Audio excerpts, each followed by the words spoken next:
स्पष्ट रूप से कहा गया है कि महाशिवरात्रि की इस कथा में एक ऐसी अलौकिक शक्ति है जिसे सच्चे मन और श्रद्धा से सुनने मात्र से ही मनुष्य के जन्म जन्मांतर की दरिद्रता, पाप और दुर्भाग्य कट जाते हैं। मान्यता है कि जो भी भक्त आज की रात इस कथा का श्रवण करता है, भगवान भोलेनाथ जो औघड़दानी हैं, उसकी झोली खुशियों से भर देते हैं। उसके घर में सुख, समृद्धि और शांति का ऐसा वास होता है कि पीढ़ियों तक उसका प्रभाव बना रहता है। तो चलिए अपने मन की सारी सांसारिक चिंताओं, तनाव और भागदौड़ को कुछ देर के लिए भूल जाइए। एक लंबी गहरी सांस लें और अपने हृदय के द्वार खोल दीजिए, क्योंकि आज हम चलेंगे एक ऐसे भावनात्मक सफर पर जहां एक साधारण परिवार की घोर मुसीबतें और उनका संघर्ष शिवजी की अनजाने में की गई पूजा से कैसे वरदान में बदल गया, यह हम जानेंगे। बहुत समय पहले की बात है। मोक्षदायिनी नगरी काशी के पास ही एक छोटा सा गुमनाम गांव था, बिलासपुर। जहां काशी में मंदिरों की घंटियां गूंजती थीं, वहीं इस गांव के बाहरी हिस्से में सन्नाटे के बीच एक टूटी फूटी जर्जर सी झोपड़ी थी। उस झोपड़ी की कच्ची दीवारें और तपकती छत ही एक लकड़हारे की कुल दुनिया थी, जिसका नाम था माधव, और उसकी धर्मपत्नी जो साक्षात धैर्य की मूर्ति थीं, उनका नाम था सुमित्रा। माधव का जीवन संघर्ष का दूसरा नाम था। वह बहुत ही मेहनती और कर्मठ था। हर सुबह सूरज निकलने से पहले वह अपनी पुरानी कुल्हाड़ी कंधे पर रखकर घने जंगलों की ओर निकल पड़ता। दिन भर वह कठोर परिश्रम करता, सूखी लकड़ियां काटता। उसका शरीर पसीने से लथपथ हो जाता, हाथ में छाले पड़ जाते, लेकिन उसका दुर्भाग्य जैसे परछाई बनकर उसका पीछा करता था। शाम ढलते ही जब वह अपनी लकड़ियों का गट्ठर लेकर बाजार में बेचने जाता, तो कभी उसे सही दाम नहीं मिलते, तो कभी कोई खरीदार ही नहीं मिलता। उसे इतने पैसे भी नहीं मिल पाते थे कि वह अपने और अपनी पत्नी सुमित्रा के लिए भरपेट 2 वक्त की रोटी का इंतजाम कर सके। घर में गरीबी का ऐसा भयानक आलम था कि चूल्हा जलना भी एक त्योहार जैसा लगता था। कई रातें ऐसी भी गुजरती थीं जब माधव और सुमित्रा आंसुओं को पीकर और केवल ठंडा पानी पीकर ही भूखे पेट सो जाते थे।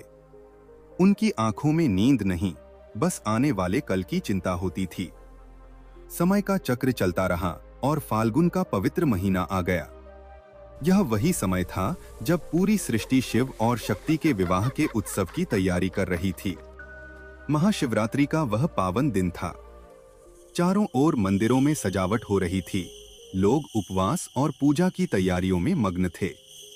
हवाओं में एक अलग ही पवित्रता घुली हुई थी। लेकिन विडंबना देखिए, माधव और सुमित्रा अपनी गरीबी और पेट की आग बुझाने की जद्दोजहद में इतने उलझे हुए थे कि उन्हें न तो तिथि का ज्ञान था कि आज महाशिवरात्रि है, और न ही उनके घर में कोई त्योहार मनाने का साधन। उस उदास सुबह जब सूरज की किरणें भी उनकी झोपड़ी के अंधेरे को दूर नहीं कर पा रही थीं, सुमित्रा ने अत्यंत कांपते और चिंतित स्वर में माधव से कहा, सुनिए, हमारे घर के बर्तन खाली पड़े हैं, उनमें अन्न का एक दाना भी शेष नहीं है। कल की रात भी हमने पेट पर कपड़ा बांधकर गुजारी थी, लेकिन अब तो शरीर भी जवाब दे रहा है। अगर आज भोजन का कोई प्रबंध नहीं हुआ तो मुझे भय है कि भूख से हमारे प्राण ही निकल जाएंगे। माधव ने एक गहरी हताशा भरी सांस ली और अपनी नजरें झुकाते हुए बोला, मैं तुम्हारी पीड़ा समझता हूँ सुमित्रा। यह दरिद्रता जैसे हमारा पीछा ही नहीं छोड़ रही, जैसे इसने हमारी छाया को जकड़ लिया हो। मैंने आज सुबह ही गांव के साहूकार के आगे हाथ फैलाए थे, गिड़गिड़ाया था थोड़ा कर्ज मांगने के लिए, पर उसने मुझे धक्के मारकर अपनी हवेली से निकाल दिया। लेकिन तुम अपना मन छोटा मत करो। आज मैंने एक निर्णय लिया है।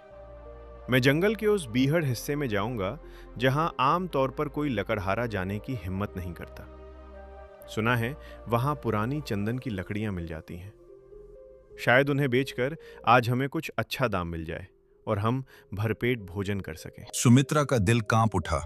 वो घबराते हुए बोली, नहीं स्वामी, वो घना जंगल तो काल का दूसरा रूप है। वहां हिंसक जंगली जानवरों का वास है। वहां जाना जान जोखिम में डालना है। पर शायद ईश्वर की यही मर्जी है। आप कृपया बहुत संभल कर जाइएगा। मैं घर की देहरी पर बैठकर हर पल भगवान से आपकी रक्षा की प्रार्थना करूंगी। माधव ने अपना पुराना जंग लगा कुल्हाड़ा उठाया और कंधे पर पानी की एक छोटी सी फटी पुरानी चमड़े की छागल टांग ली। विडंबना देखिए, न तो माधव ने सुबह से कुछ खाया था और न ही सुमित्रा ने। घर में कुछ था ही नहीं। इस तरह अनजाने में ही सही, महाशिवरात्रि के पावन पर्व पर पति और पत्नी दोनों का निर्जला उपवास व्रत शुरू हो चुका था। न उन्हें पता था, न उन्होंने संकल्प लिया था, पर विधि का विधान अपना काम कर रहा था। देखते ही देखते दोपहर हो गई। माधव अच्छी लकड़ियों की तलाश में उम्मीद की एक किरण पकड़े हुए जंगल में बहुत अंदर, बहुत गहरे उतर गया। सूरज ठीक सिर पर आ चुका था। उसकी तपिश से माधव का गला सूख कर कांटा हो रहा था। शरीर थक कर चूर हो रहा था, लेकिन दुर्भाग्यवश उसे वो चंदन की लकड़ियां नहीं मिल रही थीं जिसकी उसे आस थी। वो भटकता रहा, झाड़ियों को हटाता रहा, पगडंडियों पर चलता रहा, लेकिन हर तरफ केवल निराशा ही हाथ लगी। धीरे धीरे सूरज ढलने लगा और जंगल में शाम की काली छाया पैर पसारने लगी। पक्षियों की चहचहाहट बंद हो गई और जंगल में एक गहरा, डरावना सन्नाटा छाने लगा। ये सन्नाटा ऐसा था जो दिल में सिहरन पैदा कर दे। अब ग्रंथों और पुस्तकों को पढ़ना हुआ और भी आसान। सन्नाटा कर दे। तभी अचानक कुछ पक्षियों के फड़फड़ाने की तेज आवाज आई और सूखी झाड़ियों में एक अजीब सी सरसराहट हुई। माधव ठिठक गया। उसने चारों ओर देखा। अंधेरा गहराता जा रहा था। उसने मन ही मन घबराहट में सोचा, हे ईश्वर, शाम हो गई है, अंधेरा घिराया है और मैं रास्ता भटक गया हूं। अब मैं इस बीहर वन से घर कैसे लौटूं? सुमित्रा दरवाजे पर टकटकी लगाए मेरा इंतजार कर रही होगी। वह कितनी डर गई होगी। तभी हवा में एक भारीपन महसूस हुआ। माधव के कानों में एक धीमी लेकिन रोंगटे खड़े कर देने वाली गुर्राहट सुनाई दी। गुर्र। वह आवाज मौत की दस्तक जैसी थी। माधव का दिल पसलियों से बाहर आने को हो गया, जोर जोर से धड़कने लगा। उसने कांपते हाथों से कुल्हाड़ी भींची और धीरे से पीछे मुड़कर देखा। करीब 100 कदम की दूरी पर घनी झाड़ियों के बीच अंधेरे में 2 अंगारों जैसी चमकती हुई आंखें उसे ही घूर रही थीं। एक विशालकाय आदमखोर बाघ अपने शिकार की गंध पाकर दबे पांव उसकी ताक में खड़ा था। सामने साक्षात काल को देखकर माधव का गला सूख गया, होंठ कांपने लगे। वो डरते हुए, लगभग रोते हुए बुदबुदाया, बाघ, हे प्रभु, आज तो मेरी मृत्यु निश्चित है, लेकिन नहीं, मैं ऐसे नहीं मर सकता। मुझे जीना होगा अपनी सुमित्रा के लिए। अगर मैं मर गया तो वह भी भूख से मर जाएगी। जीवन और मृत्यु के उस क्षण में माधव ने एक कठोर निर्णय लिया। अपने प्राणों की रक्षा के लिए उसने अपनी जीवन भर की कमाई, वह लकड़ियों का गट्ठर, वहीं जमीन पर पटक दिया और अपनी जान बचाने के लिए अंधाधुंध भागा। बाघ ने भी एक भयानक दहाड़ के साथ छलांग लगा दी। जंगल की खामोशी उस दहाड़ से थर्रा उठी। माधव हांफता हुआ, गिरता पड़ता, कांटों से अपने शरीर को छिलवाता हुआ सामने एक बड़े पुराने और विशाल पेड़ की ओर लपका। वह पेड़ और कोई साधारण वृक्ष नहीं था, बल्कि वह साक्षात भगवान शिव का प्रिय बिल्व पत्र बेल का पेड़ था। माधव पूरी ताकत लगाकर फुर्ती से उस पेड़ पर चढ़ गया और एक ऊंची, सुरक्षित डाल पर जाकर बैठ गया। उसकी सांसें धौंकनी की तरह चल रही थीं। बाघ नीचे आया। उसने गुस्से में पेड़ के तने को अपने पंजों से खुरचा, जोर से गुर्राया और फिर वहीं नीचे डेरा डालकर बैठ गया। उसकी चमकती आंखें ऊपर माधव को घूर रही थीं, मानो कह रही हों कि मैं यही हूं, जैसे ही तुम नीचे आओगे तुम्हारा अंत निश्चित है। धीरे धीरे रात गहरी हो गई। घना स्याह अंधेरा छा गया। ये महाशिवरात्रि की महानिशा थी। जंगल में एक अजीब सा पवित्र सन्नाटा था। और संयोग देखिए, जिस बेल के पेड़ पर माधव अपनी जान बचाने के लिए बैठा था, ठीक उसके नीचे जड़ों के बीच सूखे पत्तों और झाड़ियों में छिपा हुआ एक बहुत पुराना शिवलिंग था, मिट्टी से ढका हुआ, जिस पर किसी की नजर नहीं गई थी। माधव को भी इसका लेश मात्र भी ज्ञान नहीं था। तभी रात्रि का पहला प्रहर शुरू हुआ। शाम 6 से 9 बजे का समय। माधव पेड़ की डाल पर बैठा थर थर कांप रहा था।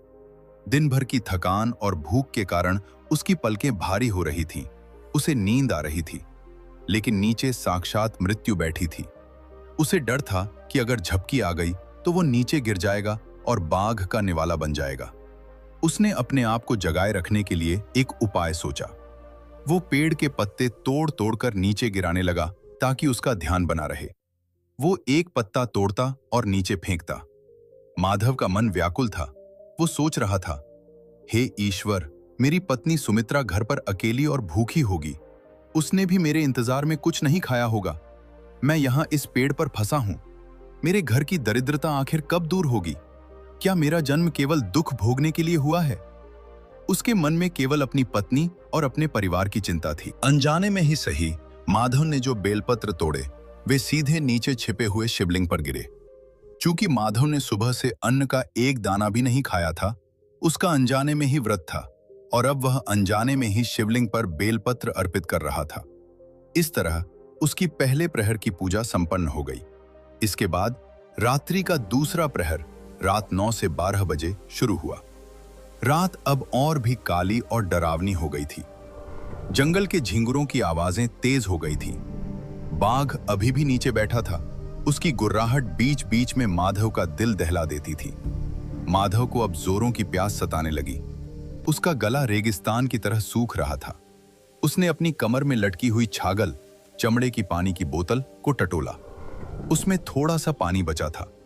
उसने कांपते हाथों से छागल का ढक्कन खोला, लेकिन डर के मारे उसके हाथ इतनी जोर से कांप रहे थे कि होठों तक ले जाते जाते पानी छलक गया। पानी की वे शीतल बूंदें माधव के मुंह में जाने के बजाय सीधे नीचे गिरे और पत्तों से छनते हुए शिवलिंग पर जा गिरी। यह एक अद्भुत संयोग था।